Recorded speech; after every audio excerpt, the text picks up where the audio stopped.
Hello, everyone. It's Shane Conto, your Wasteland reviewer, and welcome to the Wasteland, my weekly show where I take a deep dive into a particular film.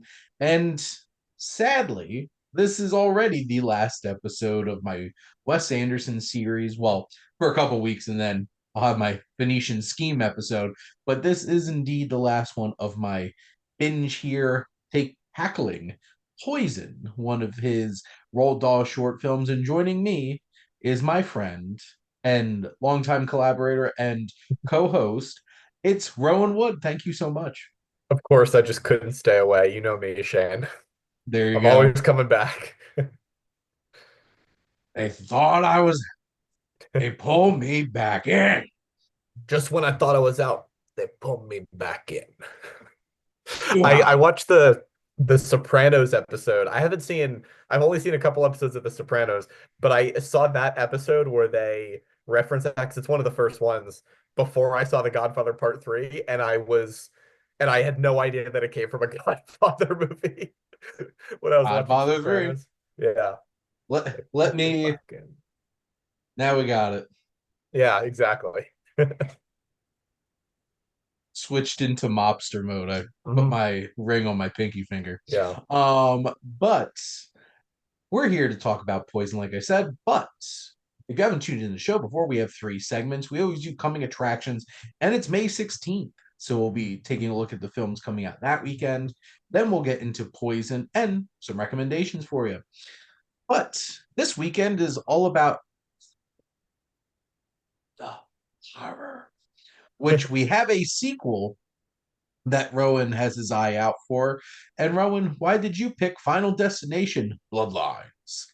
I mean, accepting the fact that I have seen this movie, I love the Final Destination series. I think there is infinite possibility for that, and I'm shocked that they haven't been taking advantage of that infinite possibility in the last 10 years. I think the last movie was 2011, which was 14 years ago, which is insane that it's been that long, because I feel like it doesn't, especially given the quality of some of the ones they were putting out in the 2000s. It's not really that hard to make one of these movies. You just got to imagine all the crazy ways that you can, kill a human being. Yes.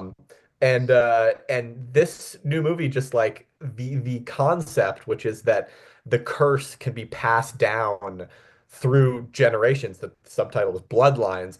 That the curse can be passed down through generations, so that death comes for all of these family members that were never meant to exist.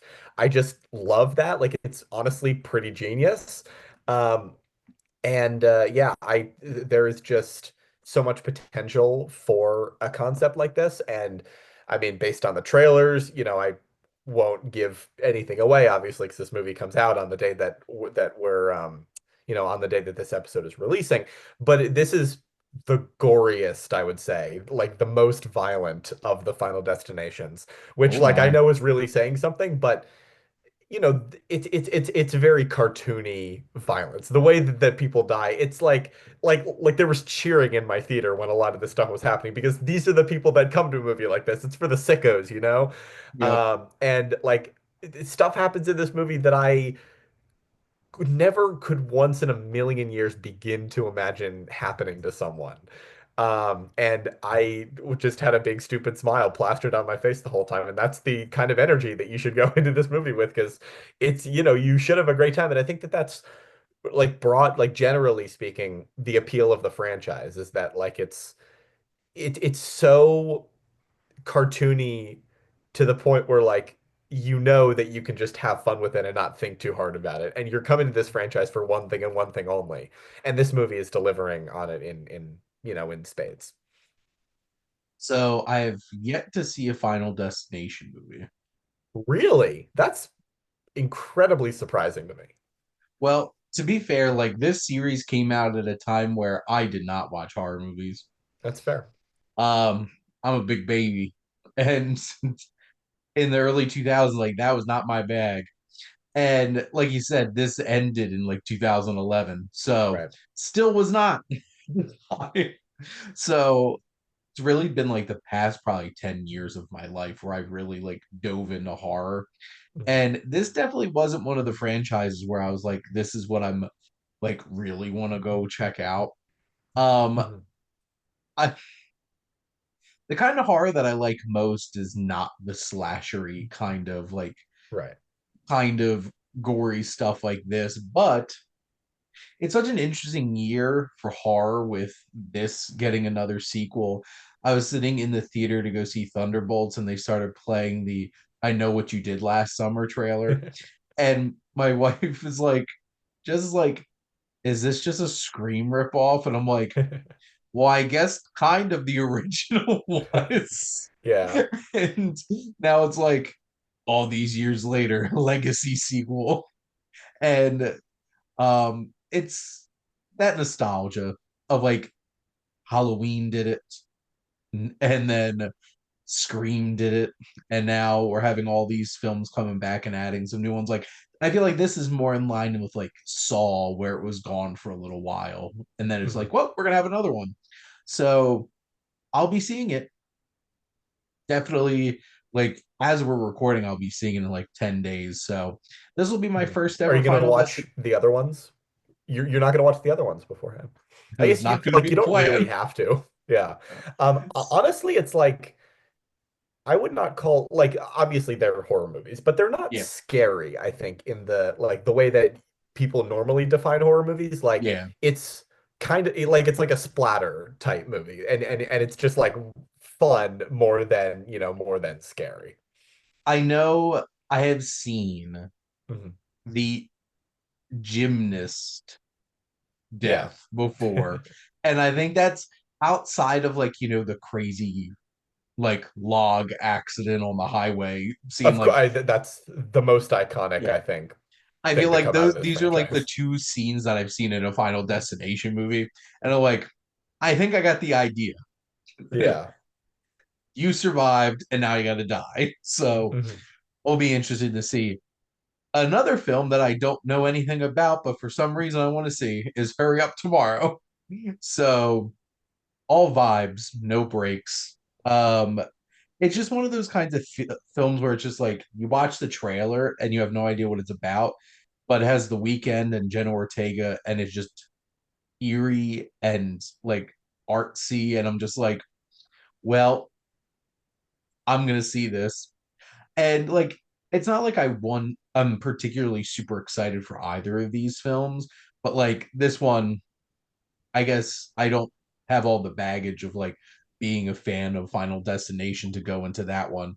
But Mhm. I'm interested to see what this film really is about, but it looks really Yeah. cool and interesting and dynamic, and it's doing its thing. And I'm a big fan of the director and his work, Mhm. including It Comes at Night, because Paranoia Comes at Night. That's what came at night. Even though the This trailers is told you it was going to be zombies, Did it really? kind of, Yeah. kind of. Uh, There's like nightmare sequences in It Comes at Night, but the trailers made them out to feel like they were the movie. Interesting. So a ton of like that, I think got an F Cinescore Did it or something like really? that because Crazy. the running joke on the internet was nothing comes at night. Um, this is Hurry Up Tomorrow is the sort of movie where it could have no like you can't tell the plot from the trailers, but this is a movie that could have like no coherent plot, and I wouldn't be surprised really, because The Weeknd does not have the best track record of projects in film and television. And Are so we I'm talking not. about the idol? Yes, Shane, I'm talking about The Idol, and I feel like this looks interesting enough, but and I will go see it, but I'm not excited, I think, in the way Hmm. that I am for, I'm excited to see Final Destination again, honestly. Yeah. Um, but yeah, this movie is not like I just have no real opinion on it. And that's the nicest thing I think I can say about it. There are certainly plenty other films that I'd much rather see in May, Of course. like, Mission Impossible, Thunderbolts, Phoenician Scheme.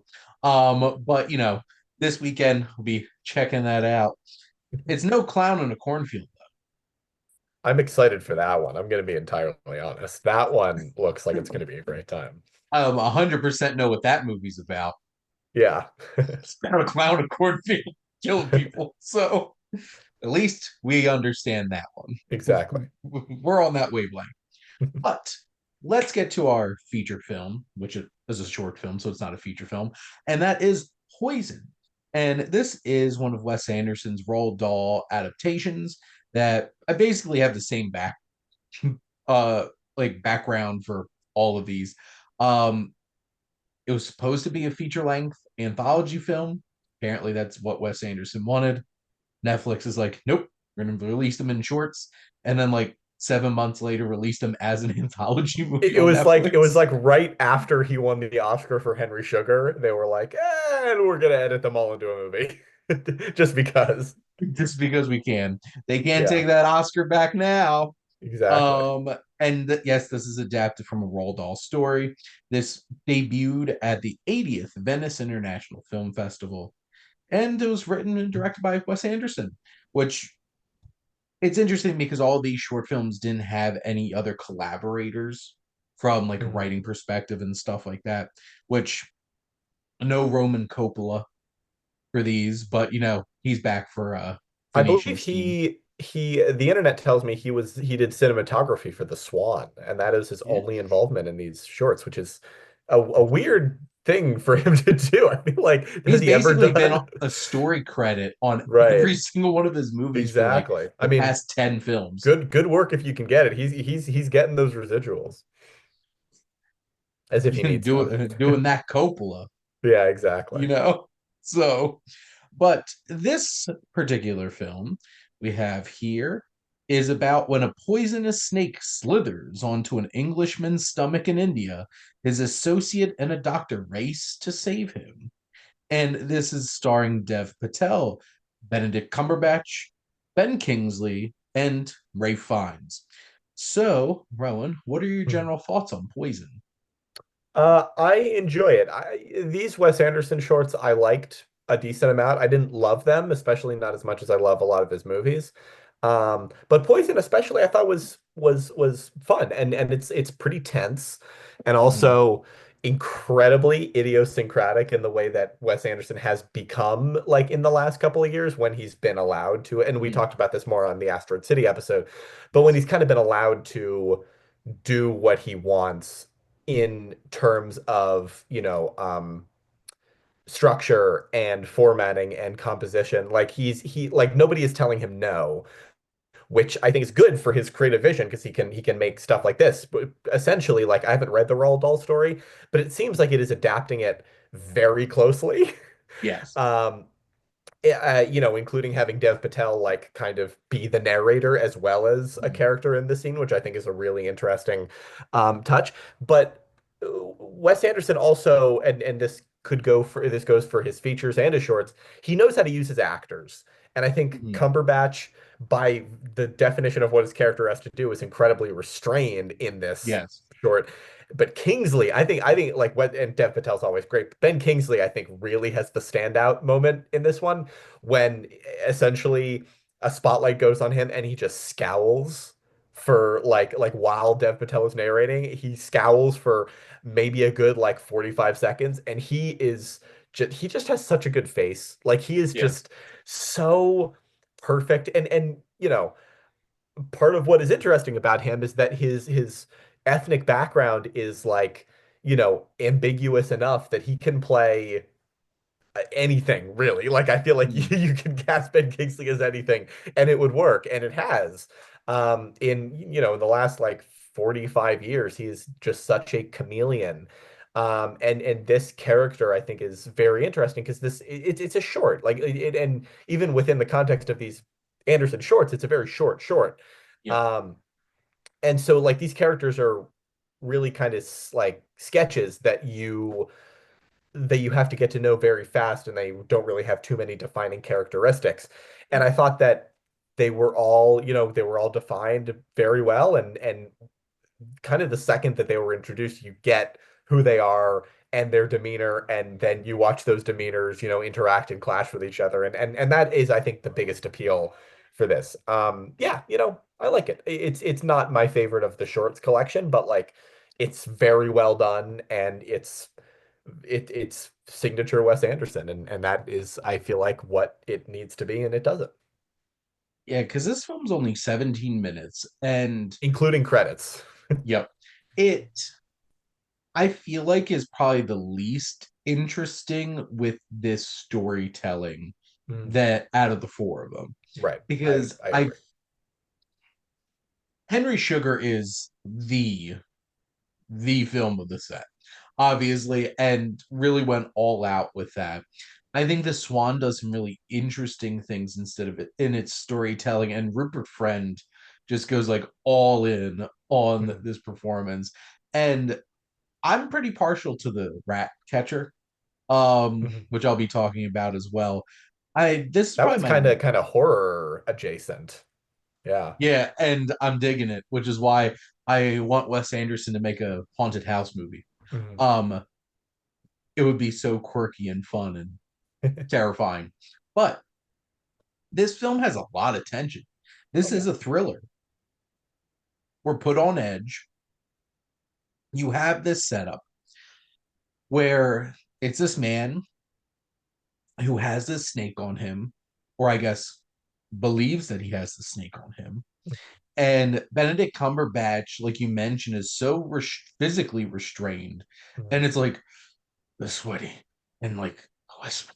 And Yeah. it's so interesting because Benedict Cumberbatch is known for being, he has such a boisterous voice with that bass and everything. And it's such an interesting thing seeing him in this way. I think Dev Patel is a great anchor to the film. Mhm. And I feel like he probably got one of the best rubs out of doing these films. Yeah. He was such a standout in these.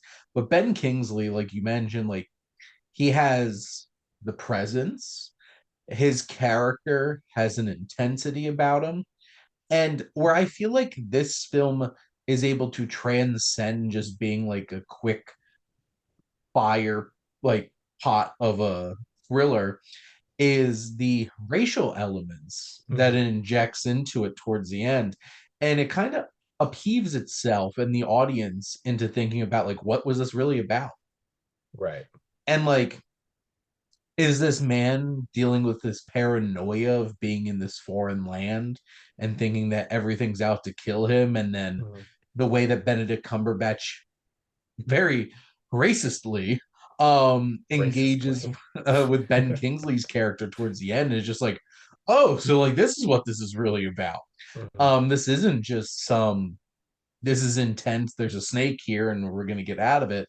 It's it's an unexpected like rug pull that Mhm. really recontextualizes the story, and you're just like, oh, wait a minute. And I feel like that's the moment where like I'm enjoying the experience, and then it's the very end that makes you really think. It's like, I think this is more than I thought that it was.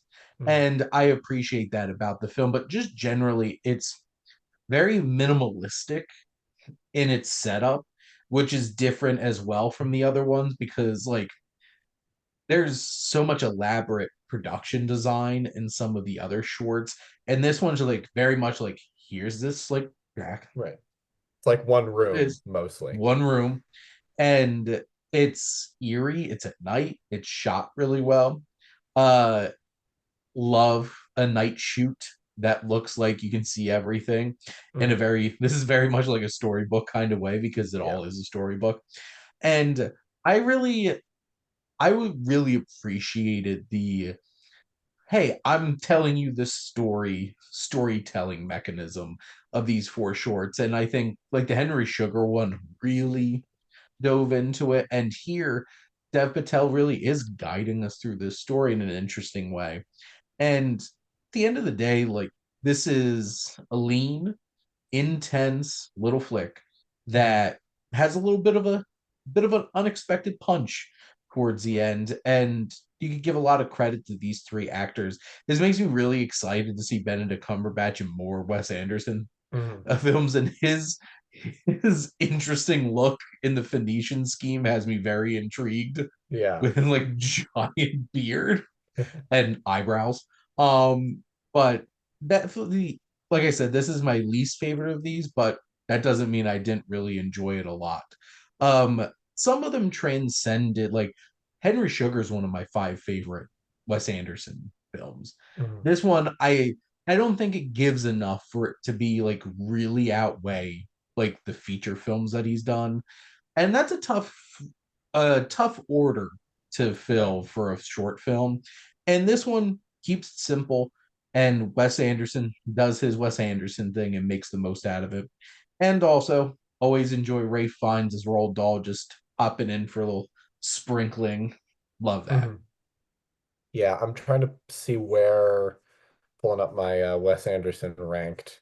Yeah, Poison is near the bottom. But part of that is that it's hard for a short, even a well done short like this to compete with a feature film that is just so much more comprehensive and complex. And especially Um, his films, because Wes exactly. Anderson's been making great films. Exactly. So Poison and this list includes the shorts and the combined wonderful story of Henry Sugar and three more, collection. But Poison is number 13 out of 14, so it's like pretty pretty low, but that doesn't mean it's bad. Like I don't think What's at Wes the Anderson has bottom? ever made a bad film. Yeah. What's The it? bottom is another short that is not, it's at the bottom because it's just kind of nothing. Is the Cousin Ben troop screening short that was made for Moonrise Kingdom. I haven't seen Bottle Rocket, Life Aquatic, and Darjeeling Limited are the three Wes Anderson films that I have not seen, but hopefully I'll get to them this year. That's part of the goal. I have my Steve Zissou poster Nice. up on my wall over here. Oh yeah. Um, that one took me a while of watching again and again to really fall in love with it, but that's Interesting. honestly one of my favorites too. Nice. It's complex. It Mhm. challenges you Love it. in because like Steve Zissou is not exactly well, first off, he's not a great guy. He's a challenging protagonist to really buy into. And it's such an interesting it was like Wes Anderson really stepping into that idiosyncratic pool for the first time. Even more so than like even Royal Tenenbaums. But like at the end of the day, like this is my last episode of this series until I do Phoenician Scheme. But and I will continue. That's my goal is to continue to have episodes for every new film that a director Mhm. has done that I've covered, which I feel like Wes Anderson's probably going to be one of the ones that I'll consistently be getting content from. Right. Well, yeah, Like, yeah, like at least every 2 years, I feel like he's fairly consistent. well, and I think like he'll do like the sprinkling of short films in there and stuff like that. Mhm. Um, it's interesting because like the Coen brothers are in there. We're not the Coens together Yeah. anymore phase, We'll and see. then We'll see. We'll see. I what was think it? I think they might be reuniting sooner rather than later. And then obviously Kubrick has passed away for over 25 years. Hold on. Um, You're telling me this now? what? Spielberg obviously, well, Spielberg and Scorsese are both getting older, but Spielberg doesn't seem to be slowing down. I think Scorsese's probably going to be getting into his last couple of films, probably. I feel Probably. like both of them are going to be making movies till they die. And I do think after they do pass, there will be like like a lost masterpiece that we Yeah. get from. I mean, Scorsese, I'm sure is just he's so prolific that there has to be something he shot that is just I'm sitting ready for his somewhere. Kool-Aid movie. Yeah, exactly. Starring Ice Cube and Don Cheadle. Oh my god. And then John Carpenter is he retired and he's perfectly fine playing video games and cashing royalty checks and occasionally Smoking weed all day. Yeah. making a score for a Bong Joon-ho film. He's touring. He's doing a concert in LA at the very least sometime soon. The I tickets I are would too expensive for me. I would it's like take my money. Yeah. Says cheap bastard over here that won't pay more than like I just noped out on going to a Phillies game because I'm like I'm not paying these prices. Yeah. But But let's get into our recommendations then. So, Rome, what would you like to recommend to everybody? I'm gonna recommend with an asterisk the new season of Doctor Who on Disney Plus. Um, The asterisk is because I am just a huge Doctor Who fan. I have been my entire life. And there is never going to be any sort of replacement for the Doctor Who that I started with. Like those first 8 to 10 seasons from 2005 to 2015, or 2017, like that is just my Doctor Who, and nothing now is ever going to compete with that. But the season that's airing right now at Disney Plus is a lot better than the previous season. And it's very reverent to the past, which I think is interesting. It's an interesting stance for it to take. It's something that works on me to a certain extent, but I don't know what the mileage is going to be like for Mm, other folks. But I love Shudigawa plays the Doctor. He is incredible. He's just such amazing casting, and it is disappointing that up to now he just hasn't gotten fantastic material because he is just clearly so game to do mm. anything really. Um, and I'm loving the companions, I'm loving the storylines, I'm loving the creatures. Like it's looking up. So I am going to recommend Doctor Who. Um, I don't know really what it will look like could look like to someone coming to the show now, having maybe not seen the other stuff. Like I know our friend of the show, Nick, his daughter is watching this era of Doctor Who and has never seen anything before, which I think is like I am so fascinated as to what that experience is like. And I imagine you might like it this even more had you not seen the other stuff and had that to compare it to. So yeah, Doctor Who with an asterisk. I will be watching the new episode tonight because they drop at It midnight on the West Coast, which is perfect for me. it's interesting because my experience with Doctor Who is very fleeting, but like there's a point where I started from the beginning. Hmm. So I've watched Like the because I have 60s stuff. BritBox. Right. So like I've watched all the first Doctors stuff. Mhm. Uh Cranky old guy. Um Yeah. and I feel like I'm trying to remember how far in I might have gotten into third Doctor. It's when Um when it gets to be color and the episodes stop being missing yes. because they started backing Yes. them up backing up the tapes. Yeah. And then I've my because my brother was a big Doctor Who fan of Mhm. the Eccleston Tennant Smith Yep. run of That that. was So my I've era. watched a couple episodes with him with Chris Eccleston in it. And I'm like, is that Malekith the Dark Elf? Um um yes, I know all the names of villains in all the Marvel movies.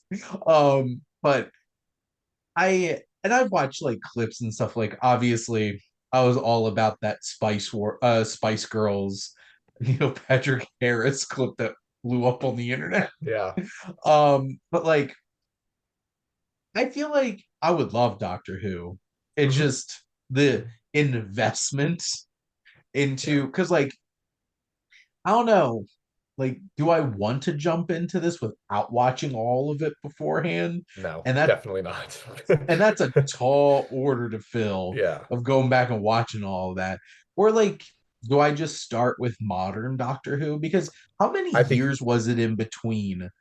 there were 26 seasons from 63 to 89, and then there was uh there was 16 years in between 89 and the revival, which I started with the revival, and I am very slowly watching the older stuff.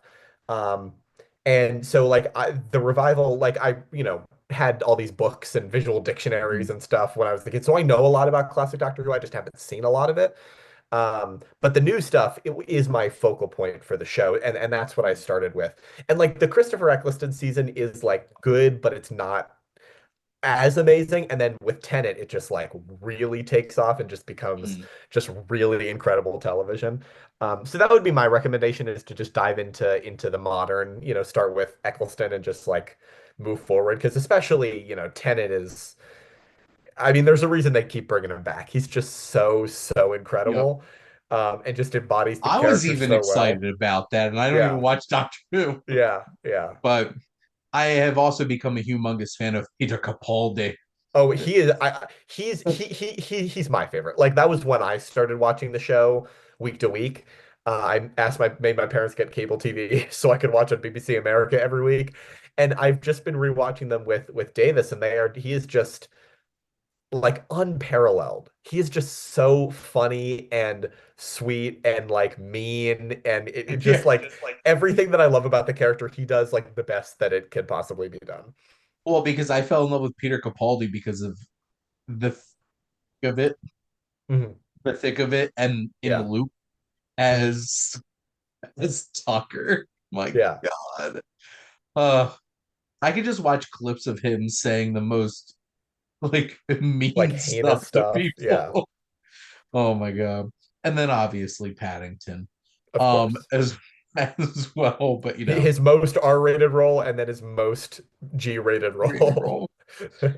But yeah, so there is Doctor Who indeed. But I have something with an asterisk that's in the title, and that's Thunderbolts. Whoa. Um, which I like was I excited when they announced Thunderbolts? I was like, I'm gonna watch it because like I'm Marvel. still on the MCU hype train, and there's not Yeah. many of us anymore. But like, I'm like, okay, that seems like it could be fun. And then those trailers started coming out, and I'm like, this legitimately has me excited. And then I watched it, and I really, really liked it a lot. And I don't know if I quite get into I loved it territory, but I love the characters. I love what they did with it. And for a large chunk of this movie, it felt like an actual tangible film. Like it was so practical. And I'm like, Mhm. holy crap. Like, and I don't even think I realized just how CGI heavy some of the films have gotten. Like Yeah. watching Brave New World and then watching this back, like as the films next to each other, I'm just like, this is wild because now like this actually feels like I'm watching people in a space. And there's very little like big CGI moments. And that weird trailer that they released that basically bragged about how all the A24 people involved in this movie was actually right because then you watch I the was about movie to and you're say like, oh, this it's actually pretty worked. effective. It feels Yeah, different, doesn't it? Like it yes. it just has a different vibe than really anything we've gotten since maybe before Endgame, which is Mhm. crazy that's happening now, like 7 or 6 years later. Which it's so crazy because like there have been very few films to break the Marvel mold since Mhm. Endgame.